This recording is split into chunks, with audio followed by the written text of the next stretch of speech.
लगाते भी नहीं है। सौभाग्यवती स्त्री भी जो है आजकल ऊपर से लगा रही टीका।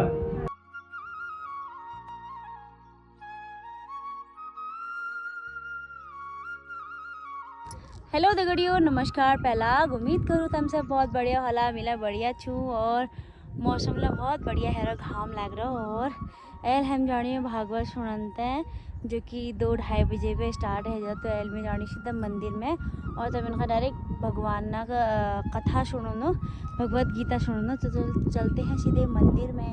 हमारे चाची लोग ला गए ला, इन्हें इंतजार करना चाहिए। तो जन्म में सीधा मंदिर में मिल लो और ध्यान से सुनिया भगवत गीता।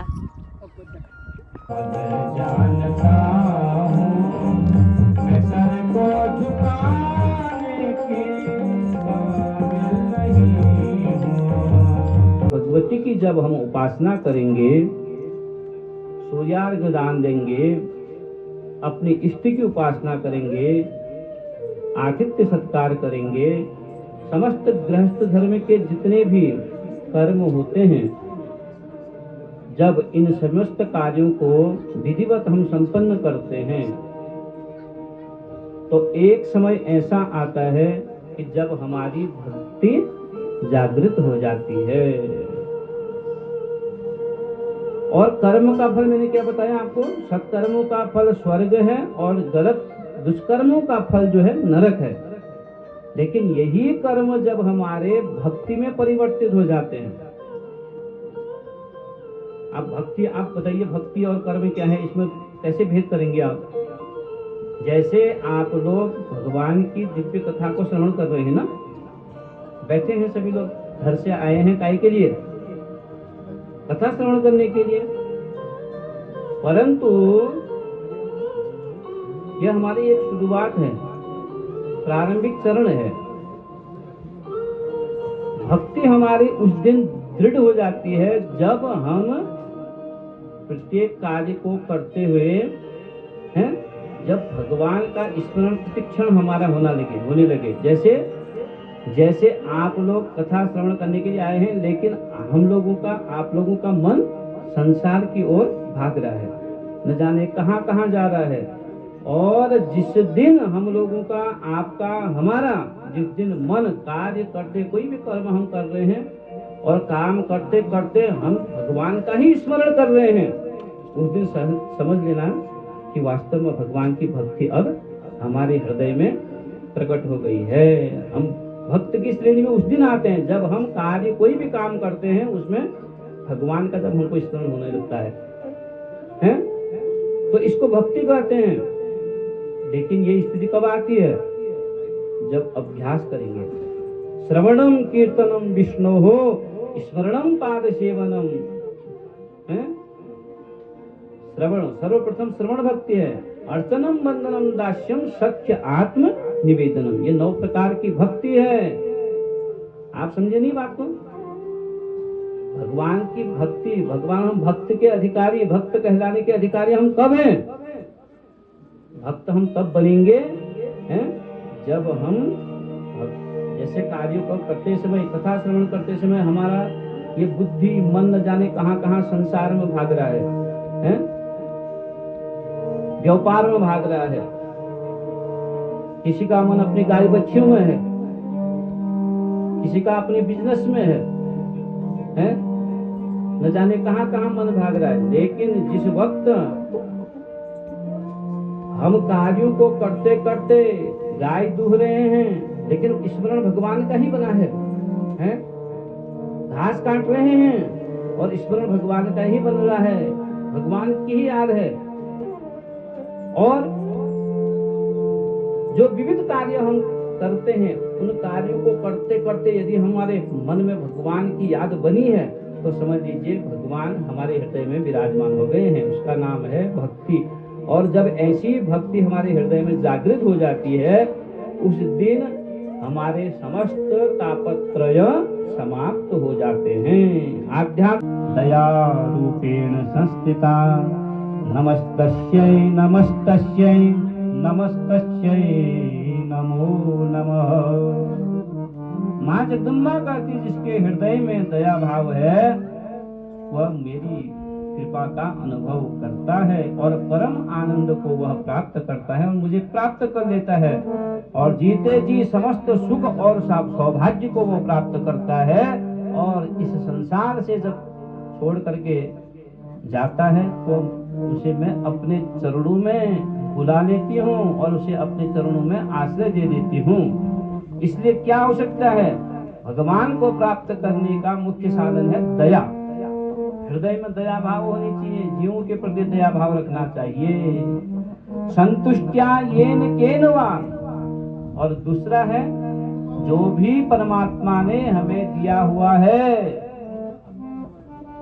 दूसरा कौन क्या चीज है? जो भी परमात्मा की कृपा से हमको मिला हुआ है, संतुष्टिया येन केन वा। माँ भगवती कहती है मेरी कृपा से जो तुम्हें प्राप्त हुआ है उसमें प्रसन्न रहने का प्रयास करना चाहिए।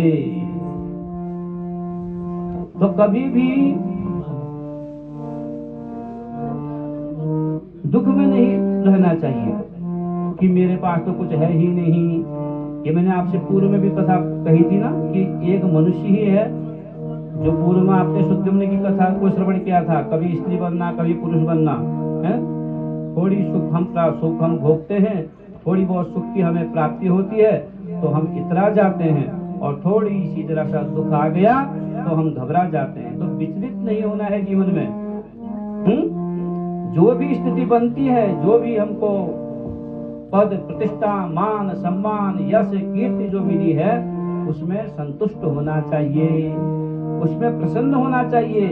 और चाहे दुख भी हमको यदि मिल रहे हैं तो उस दुख में भी घबराना नहीं चाहिए। प्रत्येक स्थिति में प्रसन्न रहना चाहिए और संतुष्ट रहने का प्रयास करना चाहिए।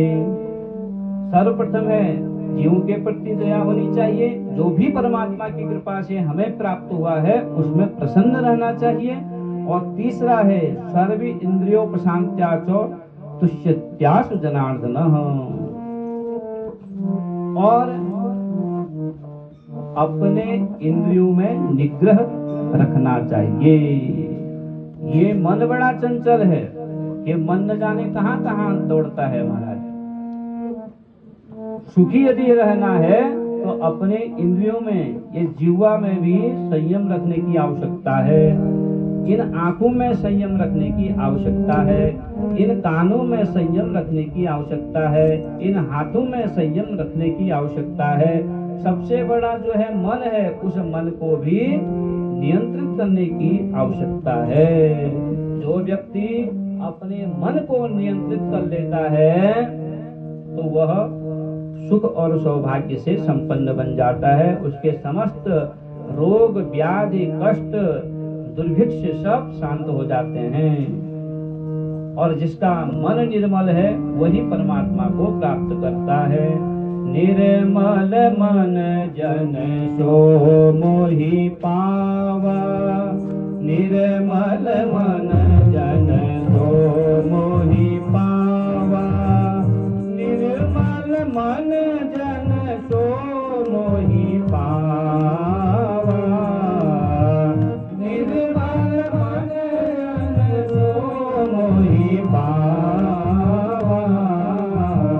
मोहे कपट छल छिद्रन भावा, मोहे कपट छल छिद्रन भावा।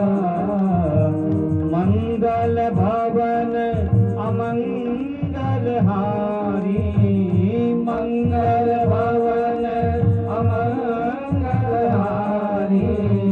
द्रवहु सुदशरथ अजिर बिहारी, द्रवहु सुदशरथ अजिर बिहारी। निर्मल मन जन सो मोहि पावा, मोहे कपट छल छिद्रन भावा। निर्मल मन जन सो मोहि पावा, मोहे कपट छल छिद्रन भावा। बोले जगदम्बा माता की। सबसे पहले मन निर्मल होना चाहिए, तभी बोले जगदम्बा माता की। बड़ी अद्भुत कथाएं हैं देवी भागवत जी में, और इन कथाओं का कोई सामान्य अर्थ ऐसा नहीं है कि मतलब केवल जैसे बच्चों को सुनाते हैं ना, सोते समय पहले से अणका धूसी पहले बेटी, सोते समय बुजुर्ग लोग सुनाते थे, तो ऐसी कथाएं नहीं है, ये बड़ी गंभीर इनका अर्थ है। आध्यात्मिक, आदिदैविक और आदि भौतिक 3 अर्थ होते हैं पुराण के। तो बोला धनुष की डोरी जब टूटी, प्रत्यंचा निकली, भगवान नारायण विश्राम कर रहे थे, योग निद्रा के अधीन थे, और वह बाण भगवान के गर्दन पर लगा और भगवान नारायण का शिरच्छेदन हो गया। 88,000 सनकादि ऋषिगणों को बड़ा आश्चर्य हुआ। असूतास्माकं मनः कामं मग्नं संशय सागरे यथोक्तं महद आश्चर्यं जगद विस्मय कारकं। हे सूत जी, बड़े आश्चर्य की बात है, जो देवसेना के समस्त देवताओं के जो अध्यक्ष हैं और जो समस्त सृष्टि का परिपालन करते हैं, उनका सिर कैसे कट गया, कैसे मस्तक अलग हो गया। आप हमें इस कथा को विस्तार पूर्वक बताने की कृपा करें, सुनाने की कृपा करें। सूत जी बड़े प्रसन्न हो जाते हैं। सूत जी कहते हैं, शृण्वतुं मुनयः सर्वे सावधानाः समन्ततः चरितं देवदेवस्य विष्णुः परम तेजसः। सूत जी कहते हैं, हे सनकादि ऋषियों, एक समय की बात है, भगवान विष्णु को घोर युद्ध करना पड़ा। हजारों वर्ष तक भगवान को युद्ध करना पड़ा, और एक समय ऐसा आया कि भगवान योग निद्रा के अधीन हो गए। भगवान नारायण विश्राम करने लगे, और भगवान विष्णु, भगवान नारायण अपने पुण्य प्रदेश वैकुंठ चले गए, और धनुष को भगवान ने अपने सिराने पर लगा दिया, और भगवान विश्राम करने लगे।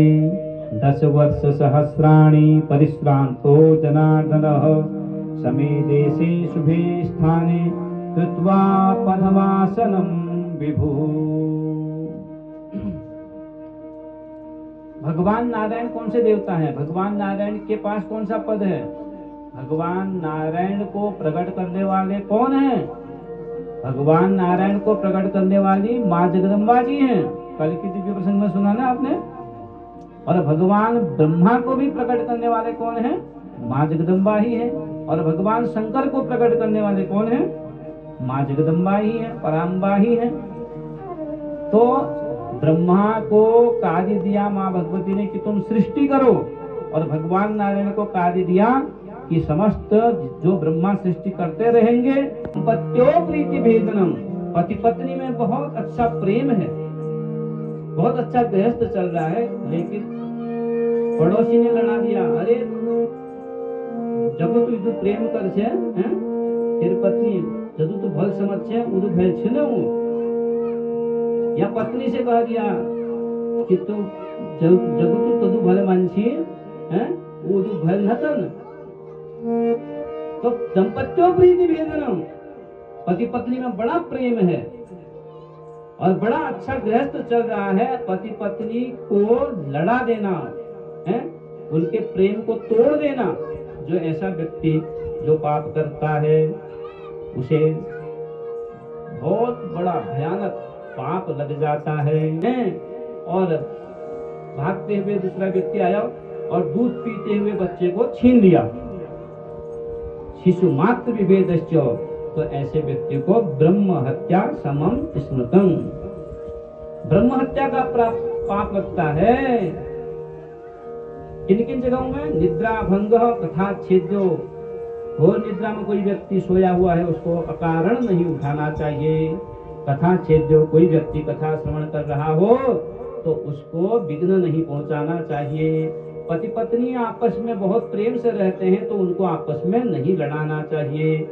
बालक को माता दुग्धपान करा रही है तो उसको गोदी से छीनना नहीं चाहिए। जो व्यक्ति ऐसा कर्म करता है तो उसको ब्रह्म हत्या सममसम, ब्रह्म हत्या का उनको पाप लग जाता है। ये कौन कह रहा है? वम्री कह रहा है ब्रह्मा जी से, मुझे तो घोर पाप लग जाएगा, अकारण मैं क्यों उठाऊं भगवान नारायण को, और मुझे मिलेगा क्या? इतना बड़ा काम मुझसे आप कराएंगे तो मुझे क्या फायदा होगा? घाटे का फायदा कोई नहीं करते हैं महाराज, हैं? घाटे का सौदा कोई नहीं करते हैं। जिसको जहां से फायदा होगा ना वही सौदा करते हैं ना आप लोग भी। तो वम्री भी बड़ा समझदार है। तो ब्रह्मा जी से जब यह सब कुछ करने लगा, मुझे क्या मिलेगा, तो ब्रह्मा जी ने कह दिया तुम घबराओ मत, तुम्हारा जो तुम चाहते हो वो मैं तुम्हें देने के लिए तैयार हूं, परंतु आप ये काम करके लाओ। ब्रह्मा जी ने कहा होम कर्मणि पार्श्वे च हविर्दान प्रतिष्यति तत्ते भागं विजानीहि कुरु कार्यं पराजिता। ब्रह्मा जी ने कहा आज से हम आपको जब जब देवताओं को आहुति प्रदान होगी, जब जब यज्ञ होंगे, भक्त लोग जो है भगवान को आहुति प्रदान करेंगे, देवताओं को आहुति प्रदान करेंगे, उस आहुति में तुम्हारा भी आज से हिस्सा होगा। देवताओं के साथ अधिकार दे दिया किसको? वम्री को, दीमक को। और कौन सा अधिकार दिया? होम कर्मणि पार्श्वे च हविर्दान प्रतिष्यति तत्ते भागं विजानीहि कुरु कार्यं त्वयाचिता।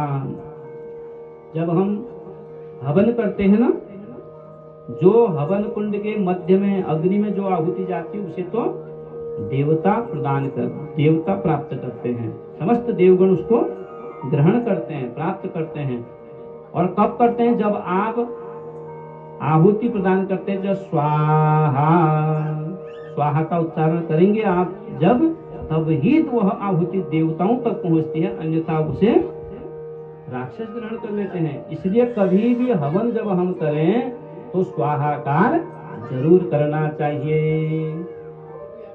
और देखा होगा आपने, जब हवन कुंड बनाते हैं हम ना, हवन कुंड में जो आपने गणेशाय स्वाहा, गणेश जी को आहुति प्रदान कर दी, भगवत्यै स्वाहा, जगदम्बा जी को आहुति प्रदान कर दी। जो अग्नि में जो आहुति जाती है उसे तो देवता माँ जगदम्बा उसे ग्रहण करती हैं, और कुछ दाने हवन कुंड के ऊपर या बाहर गिर जाते हैं, है ना, देखा है आपने।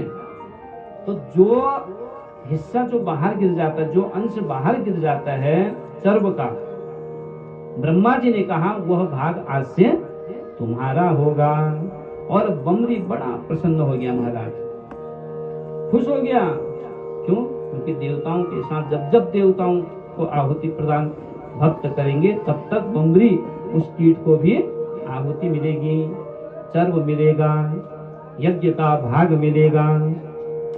तो इसीलिए कभी भी जब हवन करते हैं ना, जो हवन कुंड के चारों ओर जो पड़ा रहता है बाहर सर्व, उस सर्व को कभी भी अग्नि में नहीं डालना चाहिए।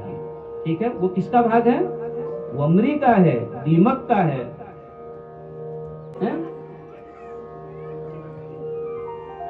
और कोई कमी नहीं करना चाहिए श्रृंगार में, दे दो पहले ही हिसाब बना करके, भैया ये तुम्हारे मेकअप का है। पंत जी भी हमारे बड़े सरल है महाराज। हाँ ठीक कह रहे हैं आप, आज से ऐसी करूंगा। ठीक है, तो कुछ विनोद भी होना चाहिए, है नहीं? तो श्रृंगार करना चाहिए, ये भगवती की कृपा से ही मिला हुआ है।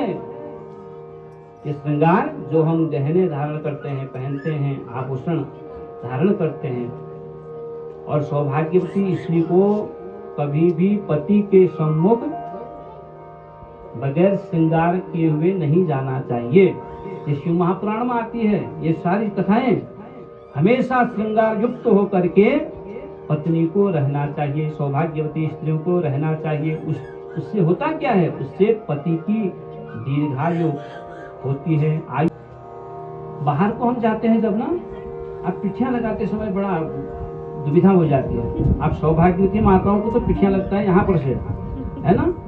अब स्थिति हो जाती है कहाँ पर से पिठियां लगाए इनको, हैं? बड़ा मुश्किल हो जाता है, पहचानने में नहीं आते हैं। अब फिर वो लोग तो फिर चाहते भी नहीं है। सौभाग्यवती स्त्री भी जो है आजकल ऊपर से लगा रही टीका।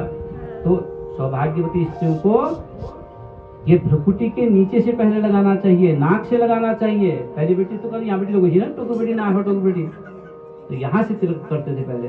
चलो उतना नहीं भी लगाते हो तो कम से कम भ्रुकुटी के नीचे से यहाँ से लगाना चाहिए, उसके बाद फिर ऊपर लगाना चाहिए।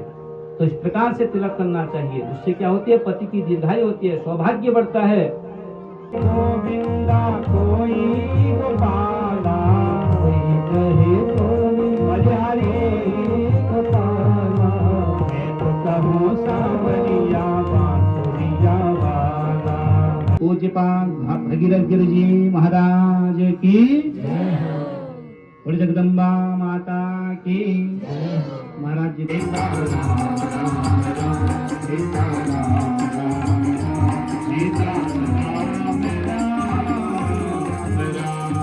राजा रामचंद्र भगवान की।